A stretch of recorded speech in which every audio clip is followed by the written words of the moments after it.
అందరికీ నమస్కారం. నా పేరు చూకుల దుర్గా ప్రసాద్ శాస్త్రి, బాపట్ల జిల్లా బాపట్ల. ఈ రోజున ఒక ప్రధాన అంశము, చాలా ముఖ్యమైన విషయంతో ఈ రోజున మీ ముందుకు వస్తున్నాను.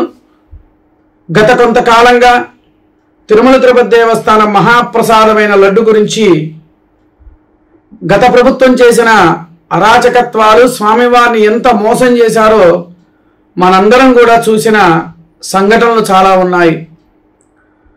అయితే రాష్ట్ర ప్రభుత్వం చాలా ప్రతిష్టాత్మకంగా తీసుకొని ఒక సిట్టును ఏర్పాటు చేసి, ఒక దర్యాప్తు సంస్థను ఏర్పాటు చేసి నిజాలను ఇంకా నిగ్గు తేల్చాలి, రాష్ట్ర ప్రజలకు మనం తెలియచేయాలి. ఇంకా గత ప్రభుత్వం శ్రీ కలియుగ శ్రీ వెంకటేశ్వర స్వామి వారిని ఏ విధంగా దోచుకున్నది అనేది, అసలు ఏం జరిగింది ఆ ప్రసాదాల మీద అని చెప్పేసి ఒక సిట్టును ఏర్పాటు చేసి విచారణ జరపాలి అని చెప్పేసి ఒక రాష్ట్ర ప్రభుత్వం నిర్ణయం చేసుకొని విచారణకు పంపిస్తే వైసీపీలో కొంతమంది దొంగలు అంటే గజ దొంగలు అన్నమాట, వాళ్ళకి భయం వేసి ఎక్కడ మనం చేసిన పాపాలు మనకి బయటపడతాయో, మనం దోచుకున్న కోట్ల రూపాయలు దోచుకున్న ఇవన్నీ ఎక్కడ బయటపడతాయన్న భయంతో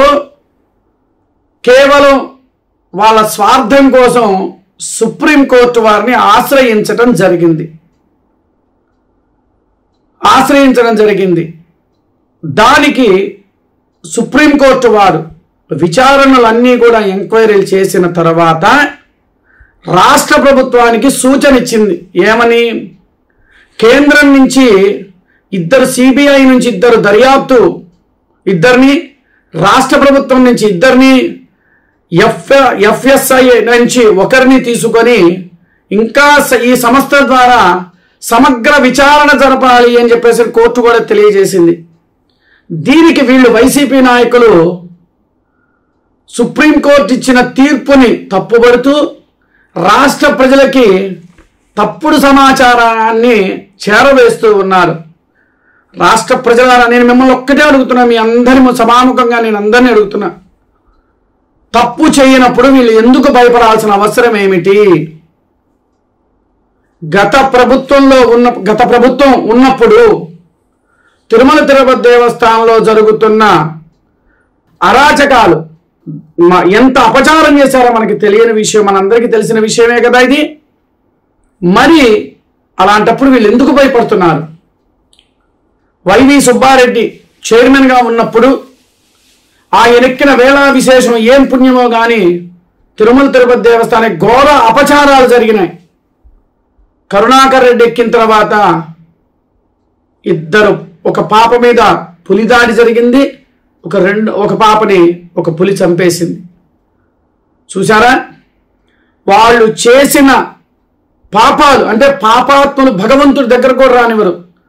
ఆ శిక్ష ఎక్కిన వేళా విశేషము, ఆ యొక్క ప్రభావం ఎంత పడిందో మనకి తెలిసిన విషయం.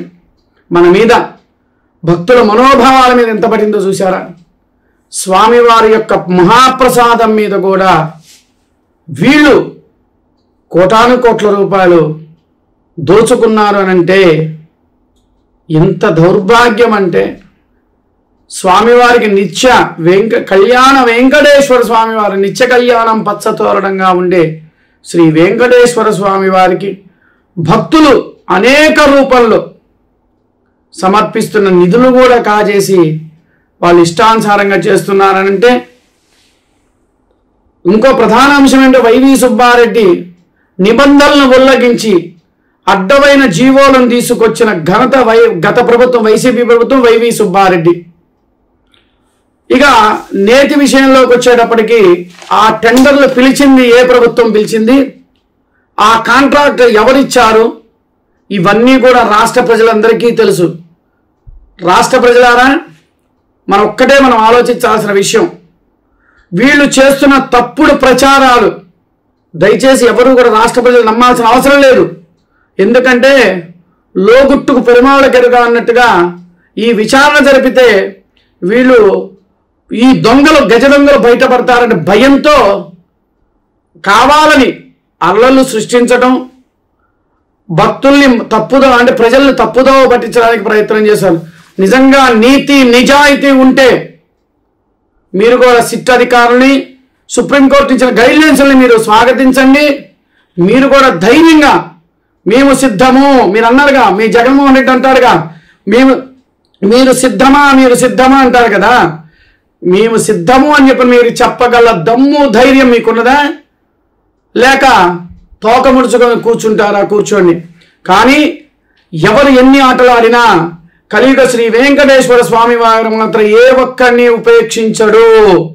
సనాతన ధర్మాన్ని ధర్మో రక్షిత రక్షిత అంటారు. మనం ధర్మాన్ని కాపాడితే ఆ ధర్మం మనల్ని కాపాడుతుంది. అంతేగాని సనాతన ధర్మంతో ఎవరైతే ఆడుకుంటారో వాళ్ళకి కలియుగ శ్రీ వెంకటేశ్వర స్వామి వారు ఖచ్చితంగా వాళ్ళని ఎక్కడ ఎలా శిక్షిస్తాడో మనందరికీ తెలుసు. గతంలో ఏం జరిగిందో కూడా తెలుసు. 7 కొండలు కాదు 3 కొండలన్న వ్యక్తే ఎక్కడికి వెళ్ళాడో తెలుసు. ఇవాళ మాట్లాడుతున్న అడ్డగోలు మాటలు మాట్లాడుతుంటే ఆ వెంకటేశ్వర స్వామి వారే ఎవరికి ఎలా శిక్షిస్తాడో అలానే శిక్షిస్తాడు. రాష్ట్ర ప్రజారా మీ అందరినీ వేడుకుంటున్నాను ఒక్కటే, ఈ వైసీపీ ప్రభుత్వం గత ప్రభుత్వం చేసిన వైసీపీ ప్రభుత్వం చేసిన తప్పుడు ప్రచారాలను భక్తులు ఎవ్వరూ కూడా నమ్మాల్సిన అవసరం లేదు. వాళ్ళు ఎంత అపచారం చేశారో మనందరికీ తెలిసిన విషయమే. నమస్కారం.